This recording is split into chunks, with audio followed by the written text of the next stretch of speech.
오늘 여러분들과 나눌 말씀의 제목은 교회 안에서입니다. 로마의 옥중에서 사도 바울은 에베소 교회에 편지를 썼습니다. 그들을 향한 걱정과 염려의 마음, 또 중보하는 마음, 간절히 사모하는 마음으로 편지를 작성했을 것입니다. 사도 바울의 기도문을 보면 사도 바울이 에베소 교회를 향한 마음이 어떠한지를 우리는 짐작할 수 있죠. 오늘 본문은 사도 바울의 두 번째 기도입니다. 첫 번째 기도문은 에베소서 1장 후반부에서 우리가 살펴봤습니다. 여러분 기억하십니까? 사도 바울은 에베소서 1장에서 에베소 교인들에게 영광의 아버지께서 지혜와 계시의 영을 주실 것을 기도했습니다.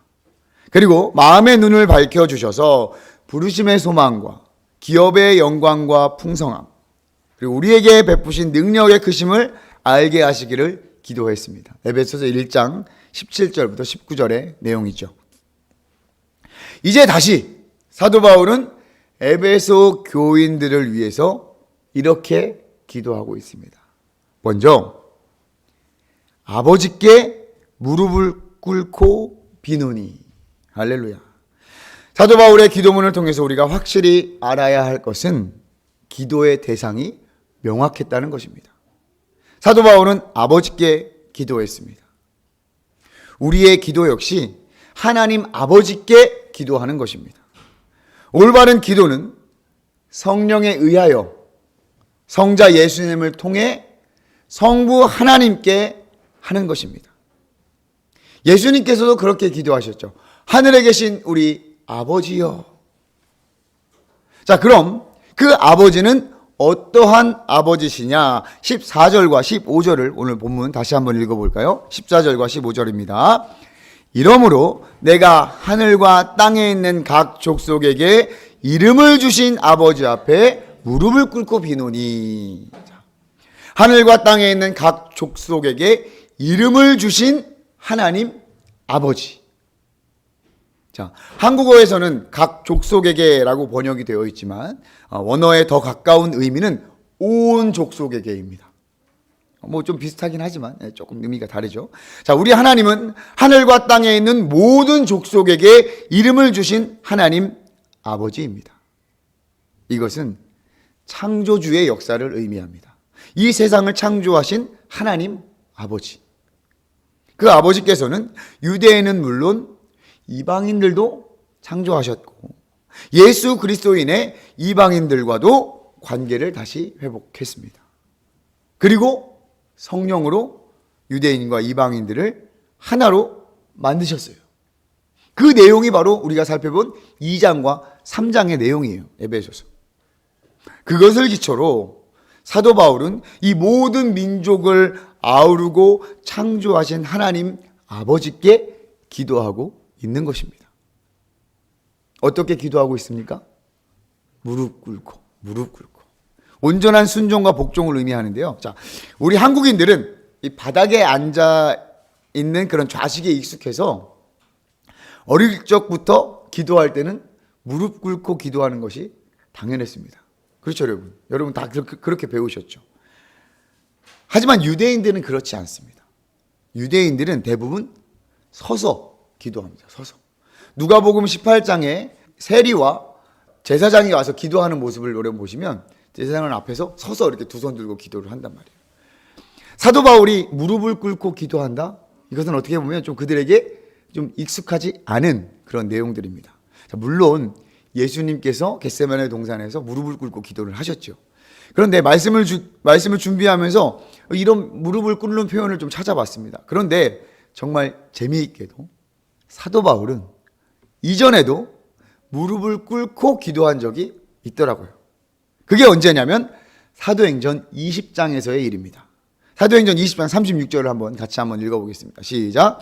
이 말을 한 후 무릎을 꿇고 그 모든 사람들과 함께 기도하니. 아멘. 자, 여러분 성경을 한번 찾아서 한번 읽어보세요. 성경 한번 찾아봅시다. 사도행전 20장. 앞에 나왔지만 사도행전 20장. 사도행전 20장에 우리가 36절을 읽었어요. 그죠? 36절을 읽었으면 그 위로 쭉 올라가셔서 소단락 제목을 한번 보세요. 성경 여기 앞에 안 나옵니다. 성경 신약성경 223쪽 정도에 있습니다. 자, 우리가 36절을 읽었습니다. 이 말을 한 후 무릎을 꿇고 그 모든 사람들과 함께 기도하니, 그 위로 쭉 한번 올라가 보시면 17절 위에 뭐라고 써 있습니까? 시작. 에베소 장로들에게 고별 설교를 하다. 그렇습니다, 여러분. 사도 바울이 이스라엘을 향하기 전에 에베소 장로들을 불러 교회에 관해서 이런저런 당부를 했습니다. 그리고 그들과 어떻게 합니까? 모든 사람들과 함께 무릎을 꿇고 기도했던 거예요. 자, 에베소 교회와는 이러한 경험과 관계가 있었기 때문에 사도 바울은 무릎을 꿇고 기도한다라고 이렇게 쓴 것은 그들에게, 이 편지를 받는 에베소 교인들에게 그때를 상기시키면서, 그때 우리 무릎 꿇고 같이 기도했잖아. 지금 우리가 그렇게 내가 그렇게 기도하고 있어. 이렇게 이야기하는 거예요. 그러면 이 편지를 받은 자들은 어떻게 느껴지겠습니까? 아, 그때 그렇게 기도했지. 감동이 막 딱 더 오지 않겠습니까? 무릎을 꿇고 기도하는 것은 온전한 순종과 복종을 한다는 의미입니다. 누구에게 온전한 순종과 복종일까요? 모든 족속에게 이름을 주신 창조주 하나님 아버지. 여러분, 사실 우리의 기도가 사실은 그래야 합니다. 우리의 요구와 바람만을 하나님께 요구할 수 있죠.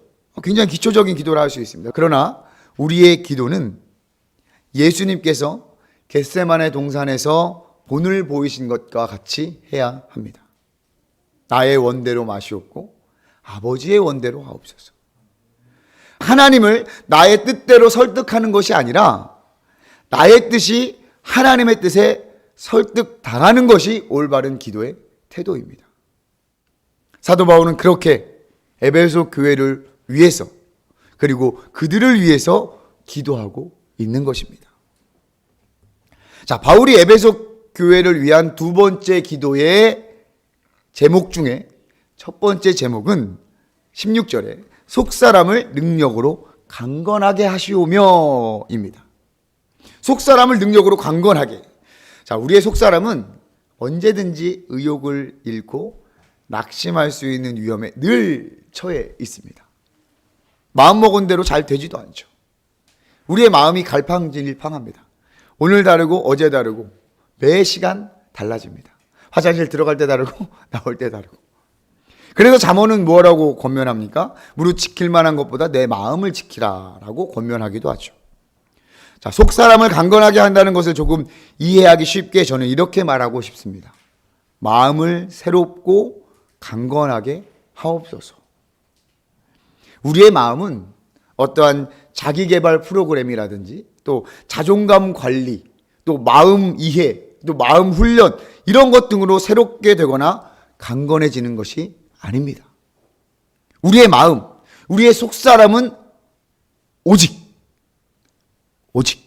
성령으로 말미암아 가능합니다. 믿으십니까? 아멘. 우리의 속사람을 강건하게 하시는 성령의 능력에 우리는 의지해야 합니다. 어떻게 성령을 의지합니까? 믿음으로 말미암아. 가장 기본적인 방법입니다. 어떠한 행위가 아닙니다. 어떠한 노력과 다짐이 아닙니다. 강력한 의지가 아닙니다. 세게 믿으면 돼. 그냥 세게. 오직 예수 그리스도를 믿음으로 말미암아 예수 그리스도를 믿을 때 성령께서 우리 마음에 들어와 거하십니다. 이것이 복음 아닙니까? 사도 바울은 에베소 교인들을 향해, 그리고 지금 이 서신을 읽고 있는 저와 여러분들을 위해 간구하고 있는 것처럼 느껴집니다. 사랑하는 한명교회 성도 여러분, 우리도 예수 그리스도를 믿음으로 성령이 우리와 함께 하심을 여러분 확신하십시오. 그 성령께서, 오직 성령께서만이 우리의 속사람을, 우리의 마음을 강건케 하실 것입니다. 마음 먹은 대로 안 될 때, 우리의 마음이 갈팡질팡하고 정리가 되지 않는다면 성령님을 의지하십시오.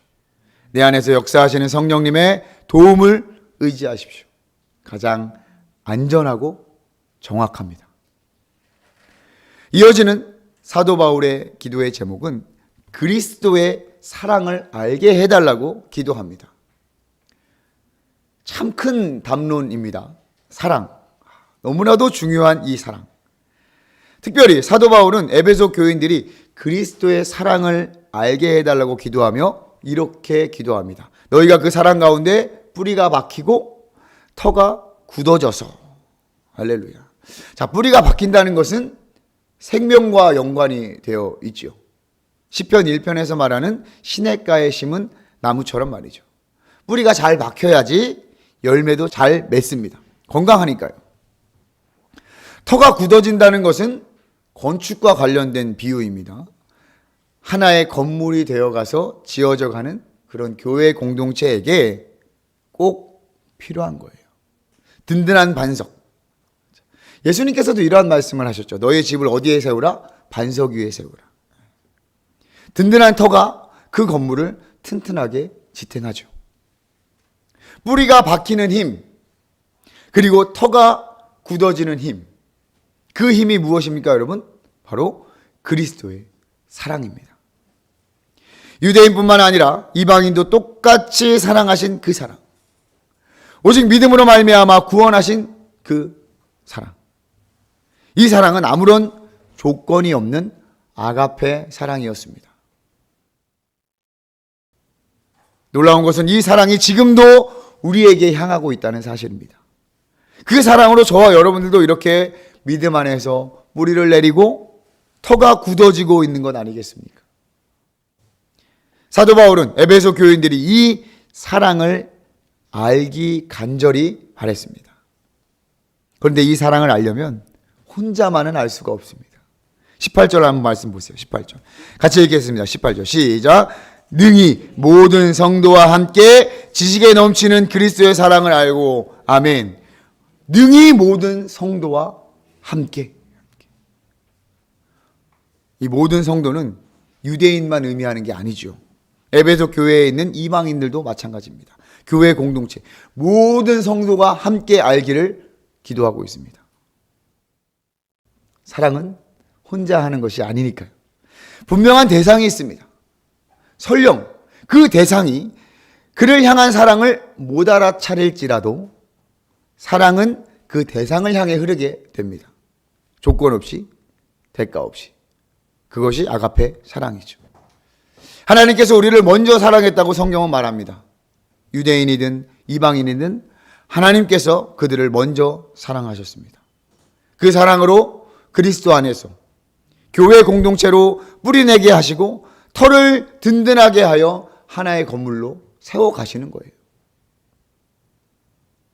하나님의 이 사랑을 안다면 자연스럽게 성도들을 사랑할 수 있습니다. 수평적인 사랑도 가능하게 되는 것입니다. 나도 하나님께서 값없이 조건 없이 사랑해 주시고 당신도 하나님께서 값없이 조건 없이 사랑해 주셨으니 서로 사랑하지 못할 게 무엇이겠습니까? 그래서 성도와 함께 사랑을 알아갈 수 있는 것입니다. 하나님께서 우리를 향한 또 나를 향한 또 당신을 향한 그 사랑을 알고 우리가 서로 사랑하는 그 사랑을 알고 능히 모든 성도와 함께 사랑하며 사랑을 알아가는 것입니다. 분명한 것은요, 사랑은 경험으로만 배운다는 것입니다. 글로 배울 수는 없어요. 글로 배울 수는 없어요. 사랑하면 생각나는 구절이 있습니다. 고린도전서 13장. 사랑은 오래 참고 온유하고 시기하지 않고 자랑하지 않고 교만하지 않고 여러 가지 사랑의 모양을 기록했습니다. 아무리 고린도전서 13장을 암송하고 기록해서 종이에 써놓고 내가 볼 때마다 만날 때마다 이렇게 한다 해도 그 사랑을 내가 할 수 있을까요? 굉장히 어려운 일입니다. 머리로 글로 사랑을 이해한다고 해서 그것이 실천되는 것은 아니죠. 그래서 사랑은 경험으로 배우는 것입니다. 내가 그 사랑을 받아봐야 또 내가 그 사랑을 해봐야 그 사랑을 알게 되는 거예요. 자녀를 향한 부모님의 사랑. 애를 키워봐야 진심으로 그 사랑을 아주 조금 알 수가 있습니다. 마찬가지입니다. 성도들은 뿌리를 내리고 든든한 터에 세워진 교회에서 하나님의 사랑을 경험하고 서로를 향한 사랑을 경험할 수 있습니다. 그 경험을 통해서 우리는 사랑을 알게 되는 것이죠. 사랑을 배우게 됩니다. 그 사랑은 모든 지식을 뛰어넘습니다. 지식에 넘치는 그리스도의 사랑. 우리의 상식과 교훈을 뛰어넘습니다. 그렇기 때문에 때로는 이성적으로 이해되지 않을 수가 있죠. 상식과 맞지 않을 수도 있습니다. 그 이성과 상식을 뛰어넘는 것이 바로 사랑이기 때문에 그래요. 하나님을 사랑하는 그 사랑, 또 이웃을 사랑하는 그 사랑이 모든 지식을 뛰어넘습니다. 예수님께서 보여주신 사랑이 그렇지 않습니까? 남을 위해서 자기 목숨을 버린다? 저 원수를 대신해서 내가 죽는다? 우리의 이성과 상식을 뛰어넘지요. 사도 바울은 이 사랑을 이렇게 표현합니다. 사랑의 너비와 길이와 깊이와 높이가 어떠한지 깨닫기를 소망한다. 여러분들은 어떠세요? 이 그리스도의 사랑이 얼마나 넓은지 체험하셨습니까? 얼마나 긴지 경험하셨습니까? 또 얼마나 깊은지, 얼마나 높은지 여러분 이해가 되십니까? 사랑은 참 입체적인 것 같아요. 입체적이고 굉장히 추상적입니다. 그래서 더 경험하지 않으면 몰라요. 저도 많이 고민해 보았습니다. 먼저 확실한 것은 이 사랑에 대해서 경험해 보았는가라는 질문에는 주저없이 아멘이라고 대답할 수 있었습니다. 그런데 우리를 향한 이 주님의 사랑이 넓고 길고 깊고 높다? 어떻게 이 느낌은 알겠는데 이걸 어떻게 자, 그리스도의 사랑이 얼마나 넓을까요, 여러분? 이 사랑은 모든 사람을 품을 만큼 넓습니다. 유대인들도 이방인들도 어느 족속이든 어느 인종이든 품을 수 있는 넓은 사랑이 있습니다. 저 원수든 또 저 왼수든 다 사랑할 수 있어요. 그만큼 넓어요.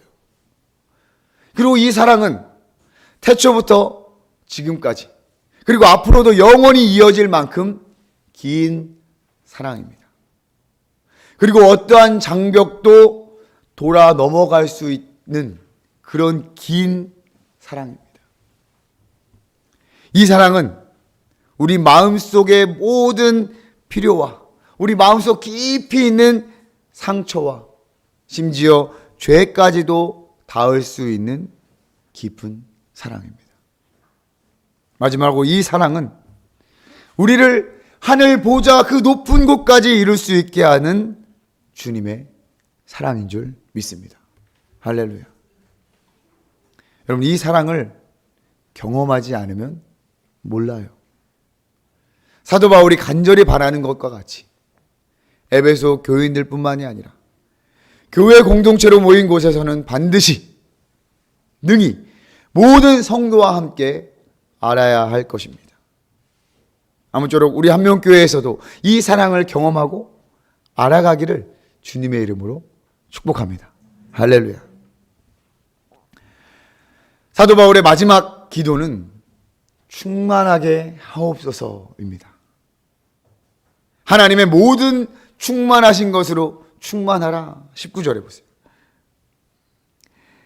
하나님의 모든 충만하신 것으로 너희에게 충만하게 하시기를 구하노라. 충만함. 사실 이것도 추상적이에요. 추상 충만하기. 하지만 한 가지는 확실히 충만합니다. 그것이 무엇일까요? 그리스도의 몸이 충만하다는 거예요. 에베소서 1장 23절 우리 함께 읽도록 하겠습니다. 에베소서 1장 23절 앞에도 나올 거예요. 같이 읽겠습니다. 시작. 교회는 그의 몸이니 만물 안에서 만물을 충만하게 하시는 이의 충만함이니라. 아멘. 아멘. 쉬운 성경에선 이렇게 되어 있습니다. 교회는 그리스도의 몸이요 만물 안에서 만물을 충만하게 하시는 분의 충만입니다. 확실히 충만한 게 뭡니까, 여러분?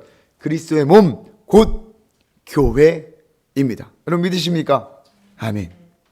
우리가 보기에는 작은 개척교회라 할지라도 하나님은 그곳에 계셨고 또 그곳에서 하나님의 사랑이 있는 곳이라면 하나님께서 세우시고 그리스도의 몸된 교회는 어디라도 충만한 줄 믿습니다.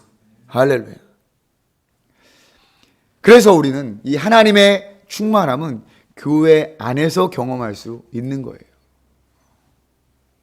이것은 변함없는 사실입니다. 앞으로도 변함없을 것입니다. 그렇기 때문에 여전히 교회가 희망이며 교회가 소망입니다. 정말 안타까운 것은 이러한 교회들이 세상에 짓밟히고 있다는 것입니다. 맛을 잃었기 때문에 그래요. 좀 더 정확히 말씀을 드리자면 순수한 복음, 그리스도의 사랑이 아닌 다른 많은 것들이 들어와서 그렇습니다. 소금이 맛을 잃을 수가 없는 것처럼 교회의 본질은 변함없지만 교회 안에서도 다른 우상들과 거짓 교훈들이 들어와 버렸습니다. 이제 다시 회복하고 회개해야 할 줄 믿습니다. 다시 복음으로, 다시 그리스도의 사랑으로 충만함을 나타내야 할 것입니다. 우리 한명교회가 그렇게 나아가기를 소망합니다. 교회 안에서 충만한 그리스도의 사랑을 경험하길 소망합니다. 능히 우리 성도와 함께, 우리 함께 경험하기를 주님의 이름으로 축복합니다. 넘치도록 능히 하시는 분, 그 하나님께서 그렇게 이끌어 가실 줄 믿으시기를 바랍니다. 그렇게 일하고 계심을 믿습니다. 우리를 충만하게 하심을 여러분 믿자고요. 우리의 바람보다, 우리의 간구보다 하나님의 방법이 가장 좋은 방법입니다. 하나님의 방법이 가장 빠르고 정확합니다. 이것은 우리가 충만하게 경험하고 있지 않습니까? 하나님보다 앞서지 않고 하나님의 때에 하나님의 뜻을 구할 때 하나님께서 가장 좋은 방법으로 또 가장 좋은 때에 역사하심을 우리는 신뢰하며 나아가야 할 것입니다. 여전히 하나님은 교회 안에서 일하고 계십니다. 교회를 통해서 일하십니다. 사도 바울의 성령은 그 사실을 더욱 명확하게 합니다. 21절에 보면 교회 안에서와 그리스도 예수 안에서 영광이 대대로 영원하기를 무궁하기를 원하노라. 그리스도 안에서라는 표현은 우리가 많이 봤죠. 그런데 이제 같이 교회 안에서와 그리스도 안에서, 할렐루야. 하나님의 충만함은 여전히 교회를 향하고 있습니다. 저와 여러분들은 교회 안에 있음이 하나님의 은혜임을 알아야 할 것입니다. 하나님께서 우리를 교회로 부르시고 하나의 몸으로 이루어 가시는 놀라운 은혜가 저와 여러분들 가운데 있습니다. 그 은혜 안에 머무십시오. 그 은혜를 떠나지 말아야 합니다. 하나님의 충만하심을 경험하는 기회이자 방법입니다. 그러나 이 은혜를 싫어하는 것들이 있죠. 세상의 공중권세 잡은 자들입니다. 그들은 어떻게 하든 이 하나님의 충만함을 깨뜨리려고 할 것입니다. 그래서 그들은 사람은 흔들고 사람을 유혹합니다. 사람을 흔드는 것은 곧 교회를 흔드는 일이기 때문이죠. 우리 하나하나가 교회이고 우리가 모여 그리스도의 몸을 만들어 갑니다. 그러니 한 사람만 흔들어도 교회를 흔들게 할 수 있는 것입니다. 그러나 두려워하지 마십시오. 그리스도의 사랑이 우리의 뿌리를 굳게 할 것입니다. 더 깊이 내리게 할 것입니다. 그리스도의 사랑이 이 믿음의 터를 더욱 견고하게 될 것입니다. 할렐루야. 이 사도 바울의 두 번째 기도가 3장을 마무리하고 있습니다. 4장부터는 여러분 어떤 내용인지 아십니까, 여러분? 이제 실천 사항들이에요. 이론을 잘 이야기하고 기도로 잘 마무리해 주고 있습니다. 이 중간에 딱 기도가 있는 것이 어떻게 보면 사도 바울의 놀라운 지혜와 은혜가 아닐 수 없습니다. 그리고 그 사랑을 우리가 충만하게 경험할 수 있는 하나님의 그 비밀하심을 우리가 알 수 있는 내용들이 4장부터 쭉 실천사항으로 나오게 되죠. 그 충만한 하나님의 사랑을 우리가 경험할 수 있기를 소망합니다. 하나님의 충만함을 우리 모두가 경험해야 합니다. 능히 모든 성도와 함께 우리 함께 경험합시다. 함께 그리스도의 사랑을 알아갑시다. 그래서 그리스도의 그 넓은 사랑, 끊임없는 사랑, 깊은 사랑, 높은 그 사랑을 교회 안에서 충만하게 경험하는 우리 한명교회가 되길 주님의 이름으로 축복합니다. 할렐루야.